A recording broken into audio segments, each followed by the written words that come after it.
nous allons aborder un sujet qui revient souvent dans mon quotidien depuis plusieurs années. Il s'agit de l'écriture. Plus spécifiquement, quel type d'écriture devrait-on proposer aux enfants lorsqu'ils débutent? Alors, allons-nous favoriser le script, les lettres détachées ou les lettres cursives, les lettres attachées, ou bien un mélange des deux avec une transition qui va partir du script vers les attachés? Alors, c'est le sujet que nous allons discuter aujourd'hui. Nous allons parler des distinctions entre les deux types d'écriture et des implications de chaque type d'apprentissage pour les enfants et les enseignants. Avant de plonger dans le vif du sujet, prenons quelques instants pour clarifier les termes. Alors, quand je parle d'écriture, je parle du contenu ainsi que de son contenant, donc la façon dont le contenu est présenté. Alors, l'écriture peut être livrée par un contenu manuel, un contenu graphique avec un crayon. Elle peut aussi être livrée par un contenu digital avec un clavier. Quand on parle de la partie motrice de l'écriture avec un outil comme le crayon, on va parler de graphisme, surtout si vous êtes en Europe, et au Québec, au Canada, on utilise davantage le terme calligraphie. Il y a peut-être des petites distinctions fondamentales dans ces termes-là, mais qui ne sont pas importantes, alors prenons pour acquis que c'est la même chose dans la discussion d'aujourd'hui. Alors, quel est l'état de la situation? Pourquoi c'est quelque chose dont on a envie de parler? Pourquoi il semble y avoir un débat, une controverse, une situation à mieux comprendre et régler à ce niveau-là? Eh bien, moi, dans mon temps, nous avions appris l'écriture d'abord avec les majuscules. En maternelle, je crois, nous avions poursuivi avec du script et vers la 3e, 4e année, je crois, nous avions fait la transition vers le cursif. Aujourd'hui, et en fait, depuis que j'ai l'âge d'environ 12 ans, j'utilise une écriture mixte entre le cursif et le script. Alors, est-ce que le type d'enseignement que j'ai reçu est responsable de ça? Est-ce que c'était la meilleure chose pour moi d'être éduquée de cette façon-là? Je le sais pas. Je fonctionne très bien, mais de nos jours, il semble que c'est une grande question. Il y a des pays qui ont laissé tomber le cursif. Et au Québec, où je suis, eh bien, c'est un choix d'école. Alors, chaque direction, chaque milieu scolaire va prendre une décision pour ses élèves quant au type d'écriture qui va être favorisé et s'il y a un changement, eh bien, à quel moment ce changement-là du script au cursif va se dérouler. D'abord, qu'est-ce que ça prend pour devenir un scripteur compétent? Eh bien, ça prend un niveau de base de développement sensorimoteur. L'enfant doit avoir un contrôle postural qui va lui permettre la stabilité, de dissocier les fonctions de son bras afin de pouvoir développer sa motricité fine et l'utilisation d'outils comme le crayon qui va pouvoir être mobilisé avec des tout petits mouvements dynamiques et efficaces et aussi pour arriver à avoir suffisamment de stabilité, de dissociation pour tenir le crayon d'une manière à opérer le crayon efficacement. Ça prend aussi, à travers ce développement-là sensorimoteur, une bonne coordination des deux côtés du corps qui va permettre à la dominance manuelle de s'installer avec le crayon. Encore là, pour plus d'efficacité lorsqu'il s'agit d'écrire et de tenir la feuille. Pourquoi je vous parle de tout ça? Eh bien, c'est important parce que le développement sensorimoteur de l'enfant se consolide après seulement 7-8 ans. Et à l'école, on commence à travailler avec le crayon plus dans un contexte pré-graphique et début du graphisme ou possiblement les majuscules vers 5 ans. Mais à 6 ans, on commence le premier type de graphisme ou de calligraphie. Alors, si on fait l'inférence que le corps de l'enfant n'est pas complètement prêt, alors même si je comprends qu'on ne peut pas attendre jusqu'à 8 ans pour commencer le graphisme, et c'est de mon avis qu'on veut quand même y aller doucement avant 7 ans, du moins au cours de la première année, avec un type de graphisme qui va être gérable pour les enfants qui vont devoir faire cet apprentissage-là. Et on n'oublie pas que dans une classe, il n'y a pas que des enfants qui se développent bien selon les normes ou qui sont en avance. Il y a aussi plusieurs enfants qui vont être plus lents ou qui vont simplement être plus jeunes de par leur date de naissance et qui vont devoir travailler beaucoup plus fort pour faire des apprentissages qui sont complexes quand même entre 6 et 7 ans. Sans m'étendre sur le sujet, qu'est-ce qui arrive lorsqu'on propose des apprentissages moteurs trop complexes ou pas équivalents au niveau du développement du corps de l'enfant? Eh bien, on va inviter les compensations.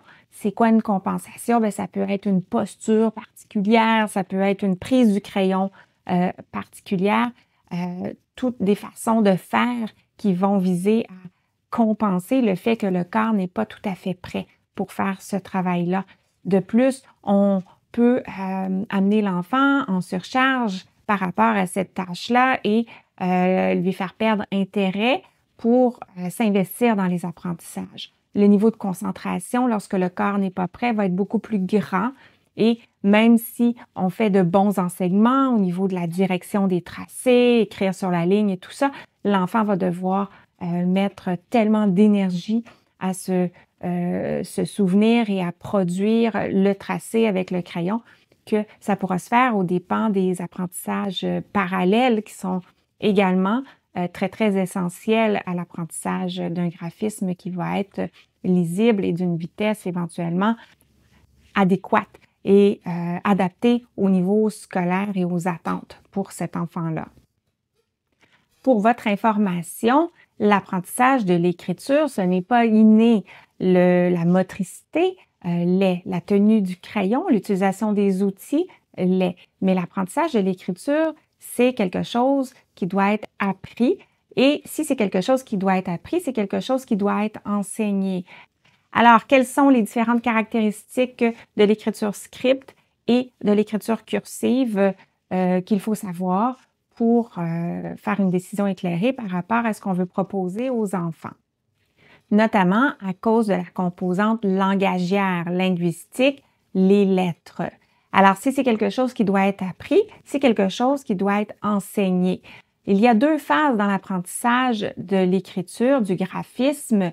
Il y a la phase plus visuelle dans laquelle l'enfant va utiliser beaucoup ses yeux pour guider ses mouvements du crayon à partir de la représentation mentale de la lettre qu'il a apprise. Alors moi, j'ai en tête comment faire un A, je m'inspire de cette image mentale-là et je reproduis le A sur le papier et je guide le mouvement de mon crayon avec mes yeux. Dans la deuxième phase de l'apprentissage, on va appeler ça un apprentissage kinesthésique. Alors la main elle-même va apprendre à faire et refaire et à produire d'une manière de plus en plus automatique le patron pour faire un A, alors qu'à ce moment-là, mes yeux n'auront plus besoin de participer. Et lorsque les yeux sont impliqués sur une tâche, ce qu'il faut savoir, c'est que le traitement visuel va référer aussi à des capacités cognitives. Donc, je vais devoir analyser et penser à ce que je vois, traiter cette information-là. Si ma main fait le mouvement automatiquement sans que j'ai besoin de la guider visuellement, bien, je vais pouvoir utiliser mes yeux pour surveiller notamment l'orthographe que je suis en train de produire et penser à mes idées également, donc faire appel à mes représentations mentales par rapport au contenu plutôt que au contenant qui est la lettre, le graphisme que je produis sur le papier. Explorons donc quelques caractéristiques de l'écriture script et de l'écriture cursive pour voir quelles sont les composantes de chacun par rapport à tout ce qu'on vient de voir jusqu'à maintenant.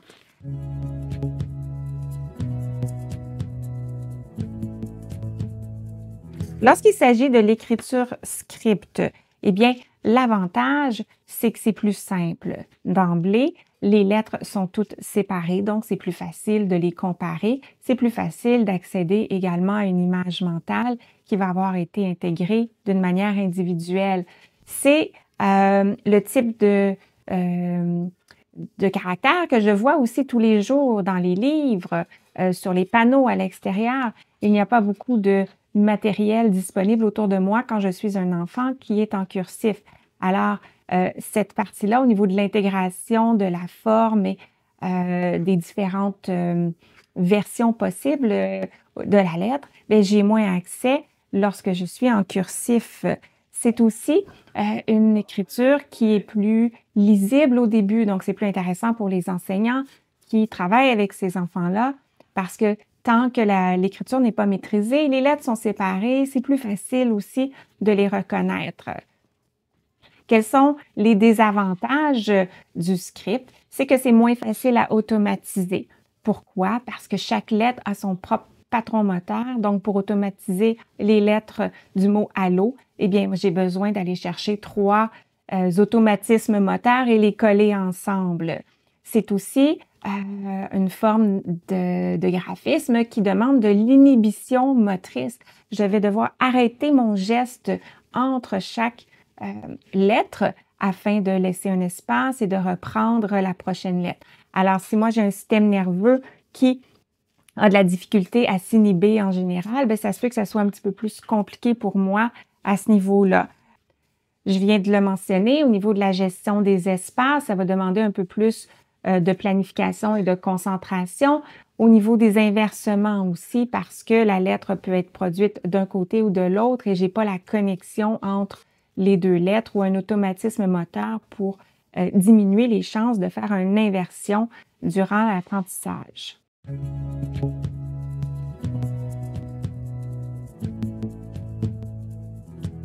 Le cursif, c'est un geste graphique, oui, qui est plus complexe, mais qui a aussi beaucoup d'avantages une fois qu'il est maîtrisé. C'est plus facile à automatiser parce que les lettres deviennent un seul patron moteur dans un seul mot. Alors, si c'est un mot que j'écris souvent, comme le mot « le », ou les mots de transition, ou les mots qui sont communs quand je suis jeune, beau, belle, petit, des petits mots simples, bien, ces patrons-là vont s'automatiser et se répéter plus facilement que en script. C'est aussi une écriture qui va devenir plus rapide rapidement pour les mêmes raisons. Il n'y a pas de pause entre les lettres. Quand j'ai commencé à écrire mon mot, à moins que j'aie beaucoup de gestion au niveau de l'orthographe, à réfléchir et faire une pause à ce moment-là, bien, une fois que le mot est commencé, il continue, il se termine. Donc, il y a moins de chances à ce niveau-là de perdre du temps. Aussi, la même chose pour le positionnement sur la ligne. Eh bien, une fois que j'ai commencé à un certain endroit sur la ligne, c'est plus facile en cursif de rester à la même disposition qu'en script où je dois revenir avec un nouveau plan moteur. Comme j'ai nommé tantôt, les inversions sont moins fréquentes aussi lorsqu'on est en cursif. Le cursif, c'est une écriture qui paraît plus adulte aussi. Donc, les enfants sont motivés de la maîtriser et si la marche n'est pas trop haute pour y arriver, eh bien, ils sont souvent très intéressés par l'apprentissage du cursif. Les désavantages, c'est que oui, c'est un geste graphique qui est plus complexe. Donc, la courbe d'apprentissage, elle est plus lente et elle est plus longue, particulièrement si on débute l'apprentissage quand l'enfant est plus jeune, eh bien, on va multiplier un petit peu cette lenteur-là et la longueur de l'apprentissage. Un des avantages, si on commence plus jeune, c'est qu'il va falloir être plus intéressant et trouver des méthodes d'enseignement qui sont vraiment stimulantes parce que oui, il y a beaucoup de choses à apprendre sur le plan moteur et sur le plan cognitif aussi. Et comme le corps, les yeux même, on n'en a pas parlé, mais les yeux dans l'enfant aussi ne sont pas tout à fait prêts à 6 ans pour faire une vision ciblée sur des petites lettres et gérer tout ça. Alors, il va falloir être plus intéressant, plus lent, plus au rythme de l'enfant qu'au rythme du programme scolaire si on part directement en cursif. Considérant tout ce qu'on vient de se dire, il pourrait paraître évident qu'il faudrait commencer avec le script lorsque l'enfant est plus jeune, considérant que le cursif est plus difficile. Mais si on est dans un contexte où on croit que le cursif est également important et qu'on pense faire une transition, eh bien, même si le corps de l'enfant est plus prêt à ce moment-là, il va falloir quand même qu'il fasse cette transition-là, donc qu'il laisse tomber des habitudes motrices avec le script et qu'il construisent de nouveaux patrons moteurs, de nouveaux automatismes et faire plein de nouveaux apprentissages au niveau de la formation des lettres avec le cursif. Comme je disais tout à l'heure, dans la phase d'apprentissage du graphisme, l'enfant va avoir besoin de sa concentration. Il va avoir besoin de réfléchir à son plan moteur et guider les mouvements de son crayon avec ses yeux. Quand l'apprentissage se fait lorsque l'enfant est jeune, eh bien, il n'a pas à partager ses ressources cognitives avec le contenu parce que il est au tout début de l'apprentissage des lettres, de la lecture qui se fait conjointement. Alors, il a toutes ses ressources, en fait, pour acquérir cette façon-là de communiquer par écrit. Alors que lorsqu'on fait une transition plus tardive en deuxième année ou en troisième année, l'enfant a progressé au niveau de ses habiletés langagières et là, il doit gérer de front l'orthographe et le contenu des idées en même temps qu'il apprend à faire des nouvelles formes de lettres, un nouveau type de tracé.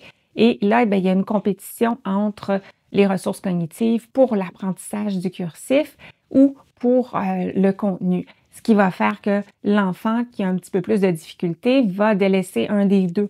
Alors, il va peut-être trouver que le graphisme cursif est vraiment difficile. Il ne va pas s'investir, s'engager dans l'apprentissage et continuer à favoriser la production cognitive, tandis que d'autres enfants vont rester, vont davantage investir le graphisme, peut-être les enfants un petit peu plus artistiques qui trouvent un intérêt à écrire, à apprendre cette écriture-là. Et à ce moment-là, on va délaisser, on va moins utiliser les habiletés qui sont en lien avec la production écrite, la génération d'idées et la gestion de l'orthographe. Que disent les données probantes sur ce sujet-là? Je vais vous relater différentes petites informations qui proviennent d'un article qu'on m'a partagé qui s'appelle « Enseigner l'écriture script cursive au primaire, une pratique pédagogique mise en question » de Marie-France Morin, Nathalie Lavoie, Isabelle Montesino-Gelais, des chercheurs québécois. Je vais vous mettre l'article en lien si ça vous intéresse. Et notamment, on relate d'une étude de 718 élèves québécois qui fréquentent la deuxième année et on a observé 3 groupes de types d'élèves. Donc, des élèves qui ont appris que le script en première année, des élèves qui ont appris que le cursif en première année et des élèves qui ont appris le script en première année et ont fait une transition en deuxième année. Et ce qu'on a mesuré était la lisibilité, la vitesse, ainsi que les compétences en orthographe et aussi en rédaction. Alors, si on regarde les résultats du type de graphisme enseigné versus la vitesse et la qualité de l'écriture, donc la lisibilité. Alors, il faut se dire que d'emblée, en deuxième année, les filles écrivent plus vite que les garçons. Ça, c'est un constat général. Ce qu'on a remarqué, c'est que en deuxième année, les filles et les garçons qui avaient appris que le cursif écrivaient moins vite que ceux qui avaient appris que le script, mais que les filles et les garçons ayant appris le cursif écrivent mieux. Concernant les compétences en orthographe, les filles et les garçons ont des compétences égales de manière générale en deuxième année. Eh bien, les résultats de l'étude ont montré que les filles et les garçons n'ayant appris que le cursif avaient des meilleurs résultats en orthographe. Que ceux n'ayant appris que le script, possiblement en lien avec l'hypothèse que j'ai faite tout à l'heure où en deuxième année, ils maîtrisaient le cursif et étaient en mesure de se consacrer davantage sur les aspects de l'orthographe et du contenu plutôt que l'écriture. L'article relate aussi d'une autre étude que je trouve intéressante sur 300 élèves québécois qui ont appris le script en première année et fait une transition vers le cursif en deuxième année. La majorité en troisième année utilise encore le cursif, mais par la quatrième et la cinquième année, la majorité, soit 68%, ont repris le script.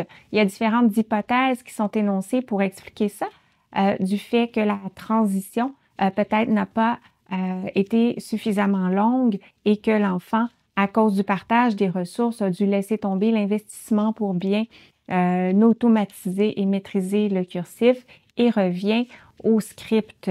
Moi, j'étais curieuse, j'ai demandé à mes 2 enfants de me donner leur perspective parce que mes 2 enfants ont été initiés à l'écriture script d'abord, ensuite avec une transition vers le cursif. Ma fille qui est en secondaire 4 est revenue au détaché, donc au script. Et ce qu'elle m'a dit, c'est que pour elle, c'est moins d'efforts pour le poignet, surtout dans les productions écrites qui sont longues. Moi, j'ai mal au poignet, je suis raquée dans ma main et à chaque 2-3 lettres avec le cursif, je dois replacer mon crayon. Alors, c'est plus facile en détaché et c'était de toute façon plus compliqué d'apprendre le cursif. Alors, moi, je pense que c'est mieux d'apprendre le détaché et se concentrer sur les autres choses importantes à l'école.